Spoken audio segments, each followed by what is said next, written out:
Welcome to the Commerce JRF Atta platform. This is Soumya here and I have qualified UGC NET JRF with 99.29 percentile in commerce. तो आज का session उन students के लिए है जो भी एच पीजीटी कॉमर्स की प्रिपरेशन कर रहे हैं, जिनके एग्जाम्स आने वाला है। तो उनके लिए ये मैं वीडियो लेकर आई हूँ और कंटिन्यूसली ये सेशन जब तक आपके एग्जाम्स नहीं होंगे तब तक ये सेशन चलेंगे।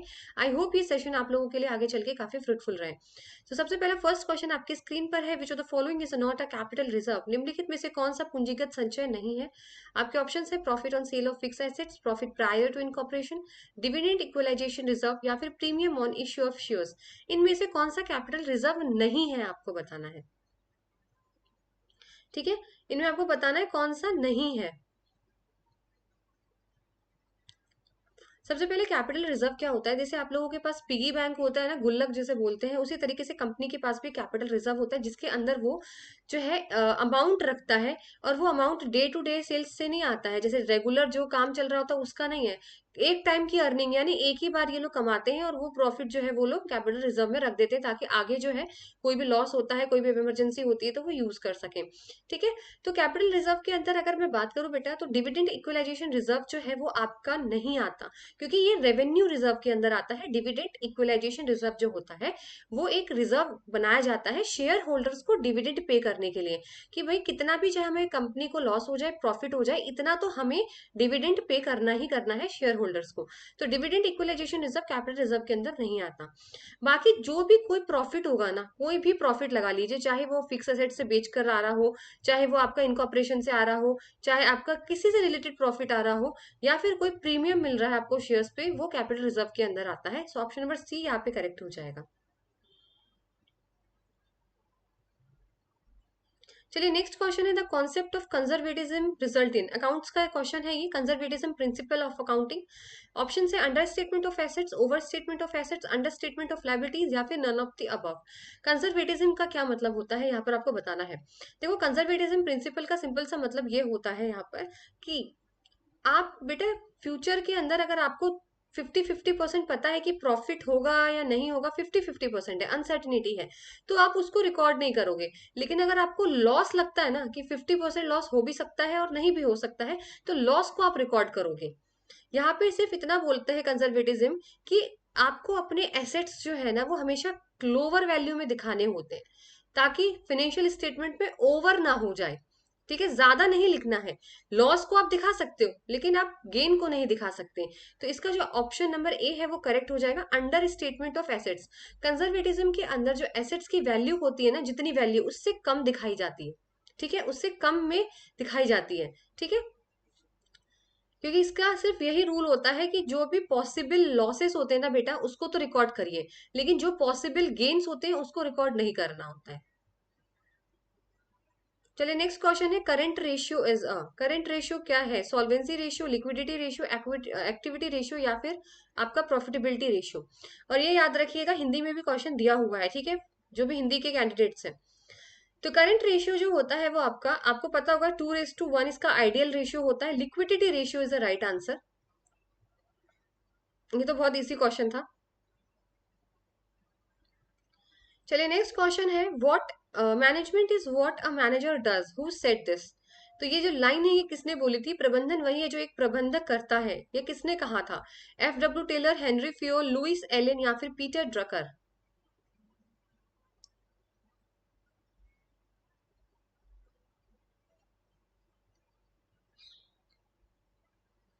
तो इसका जो राइट आंसर है वो आपका लुइस एलन। ठीक है, ये जो स्टेटमेंट है ये लुइस एलन द्वारा दिया गया है। चलिए नेक्स्ट क्वेश्चन है, in the absence of the partnership did the rate of interest on partners loan is. साझेदारी संलेख की अनुपस्थिति में साझेदार के ऋण पर ब्याज की कितनी दर होती है? 5%, 6%, 8%, 12% पर एनम। जब पार्टनरशिप डीड नहीं है तो हम जो इंटरेस्ट मिलता है पार्टनरशिप लोन का वो कितना परसेंट रहेगा? So your right option is option number B, 6%।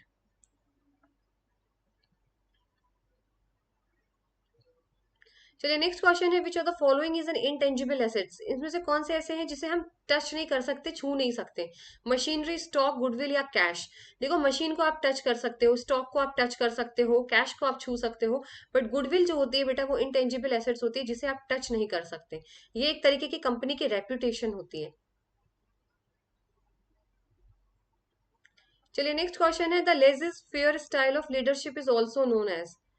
नेतृत्व के अहस्तक्षेप शैली को किस रूप में जाना जाता है? ऑटोक्रेटिक, डेमोक्रेटिक, फ्री रेन या फिर पैटर्नलिस्टिक?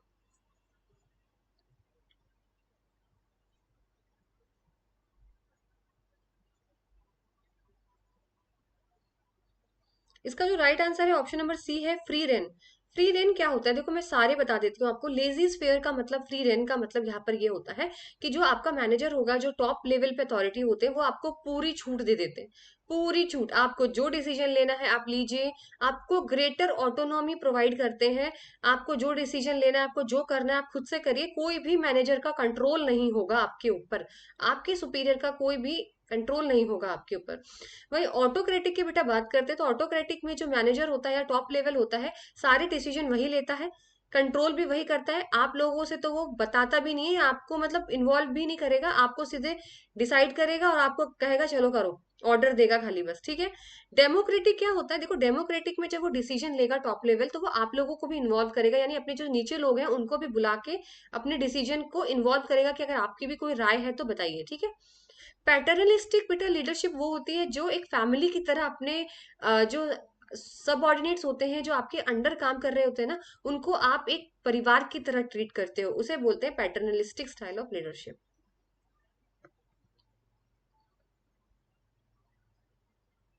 नेक्स्ट क्वेश्चन है, break even point occurs when total revenue is greater than total cost, total revenue smaller than total cost, total revenue equal to total cost, या फिर none of the above. Very easy question. Break even point कब होता है? जब ना तो आपको कोई लॉस होता है ना कोई प्रॉफिट होता है, यानी ना ही कोई revenue. Total revenue is equal to total cost, जब आपका कॉस्ट आपके रेवेन्यू के बराबर आ जाए, तो इसमें ना आपको प्रॉफिट होगा ना आपको लॉस होगा। चलिए नेक्स्ट क्वेश्चन है, सेबी का एस्टेब्लिशमेंट ईयर बताना है आपको। SEBI was security exchange board of India was established in the year 1988, 1990, 1992, 1995।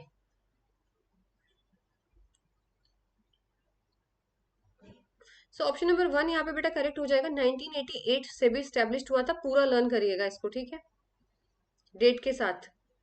Next है, trial balance is. Trial balance क्या है? एक अकाउंटमेंट है, एक स्टेटमेंट है, एक जर्नल है, या फिर एक लेजर है? बताइए।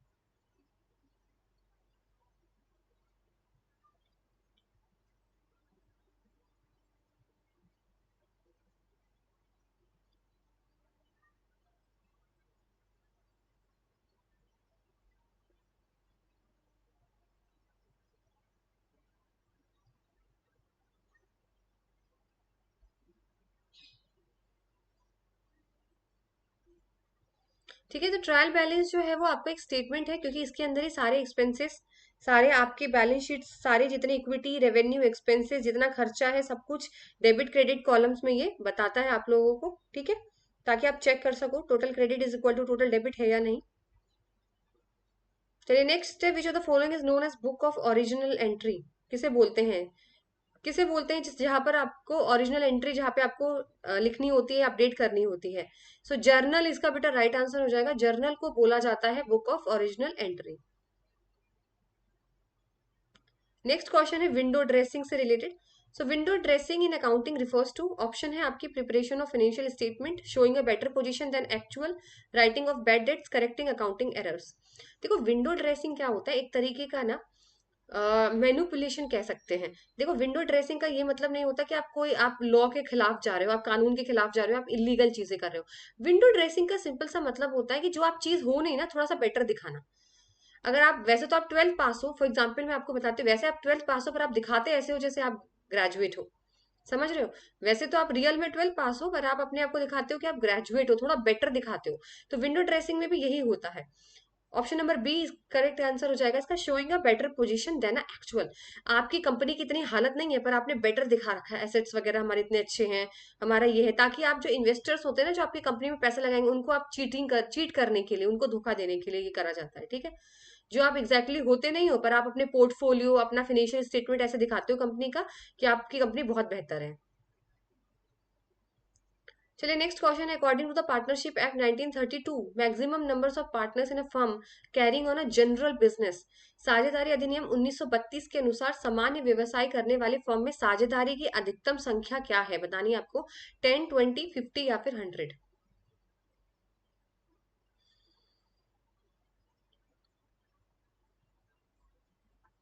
तो इसका जो राइट आंसर हो जाएगा वो आपका 50 है। जनरल बिजनेस में जो है वो आपके मैक्सिमम नंबर ऑफ पार्टनर्स 50 होते हैं। चलिए नेक्स्ट क्वेश्चन है, the concept that a business is will continue for a indefinite period is known as. यह अवधारणा कि व्यवसाय अनिश्चित काल तक जारी रहेगा क्या कहलाती है? Entity concept, money measurement concept, going concern concept या फिर काउंटिंग पीरियड। यानी आपका बिजनेस चलेगा, बहुत लंबे टाइम तक चलेगा। जैसे अगर आप लोगों ने रियल लाइफ में देखा होगा, अगर आपकी जिंदगी में कोई आता है या आपकी जिंदगी से कोई क्लोज वन चला जाता है तो आपकी लाइफ जो है वो चलेगी, रुकती नहीं है किसी के लिए। तो वही बिजनेस है, पार्टनर्स आएंगे जाएंगे बट बिजनेस विल कंटिन्यू। तो इसका जो आपका ऑप्शन है, option number C, going concern concept, ये बोलता है कि बिजनेस जो है वो काफी लंबे टाइम तक चलेगा।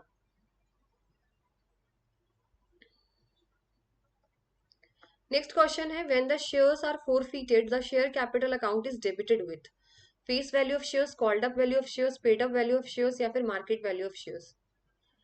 यानी जब आपके शेयर्स बेटा कैंसिल हो जाते हैं, फोरफिटेड का मतलब कैंसिल हो जाते हैं, जब कोई भी शेयर होल्डर्स है उसको कोई अमाउंट ड्यू था और उसने पे नहीं करा, जब उसने अमाउंट ड्यू पे ही नहीं करा तो बेटा वो शेयर्स को कैंसिल करना पड़ता है। तो जो शेयर कैपिटल अकाउंट है उसको डेबिट किससे करा जाता है? फेस वैल्यू से, कॉल्ड अप वैल्यू से या पेड अप वैल्यू से या फिर मार्केट वैल्यू से। तो बेटा पेड अप से तो होगा नहीं, कॉल्ड अप वैल्यू से ही होता है, क्योंकि उसने पे तो किया नहीं है तो आपका कोई हक नहीं बनता कि लेने का पैसा, क्योंकि वो तो कैंसिल हो चुका है, उसने पे थोड़ी ना किया है। ठीक है, तो कॉल्ड अप शेयर से ही जो है वो क्या होगा मैम? डेबिट होगा।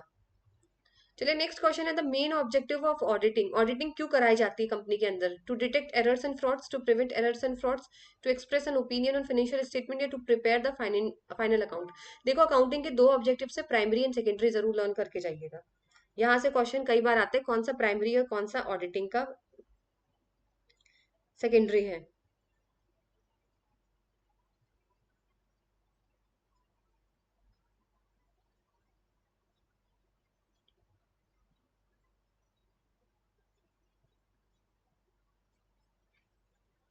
जो ये आपके ऊपर बेटा दिए हुए हैं ना, डिटेक्ट एरर्स, प्रिवेंट एरर्स, ये सारे सेकेंडरी ऑब्जेक्टिव हैं, याद रखना ऑडिटिंग के।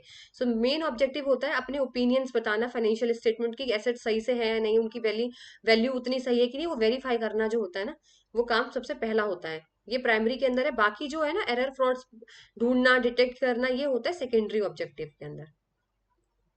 चलिए नेक्स्ट है, which of the following is not a characteristics of a company, की कौन सी कैरेक्टरिस्टिक्स नहीं है? Separate legal entity, perpetual succession, unlimited liability या फिर कॉमन सील। कौन सी नहीं है आपको बतानी है। सेपरेट लीगल एंटिटी बिल्कुल करेक्ट है बेटा, परपेचुअल सक्सेशन लॉन्ग टाइम तक जाएगी, बिल्कुल करेक्ट है। अनलिमिटेड लाइबिलिटी नहीं होती है, लिमिटेड लाइबिलिटी होती है। यानी कंपनी के अंदर लिमिटेड लाइबिलिटी का मतलब ये होता है, जो कंपनी के अंदर बेटा पार्टनर्स है ना, वो पर्सनली लाइबल नहीं होंगे कंपनी का कर्जा चुकाने के लिए या कंपनी की डेट को पूरा करने के लिए, वो पर्सनली लाइबल नहीं होंगे। ठीक है, इसीलिए यहाँ पर ऑप्शन नंबर सी आ जाएगा। अनलिमिटेड लाइबिलिटी नहीं होता, लिमिटेड लाइबिलिटी होती है। ठीक है, चलिए नेक्स्ट क्वेश्चन है, which ratio measures the ability of firm to meet its short term obligation. छोटे छोटे आपके जो लाइबिलिटीज होती हैं, छोटे छोटे काम होते हैं, उनको पूरा करने के लिए कौन सा रेशियो होता है? डेट इक्विटी, लिक्विडिटी, प्रोप्राइटरी या फिर ऑपरेटिंग रेशियो।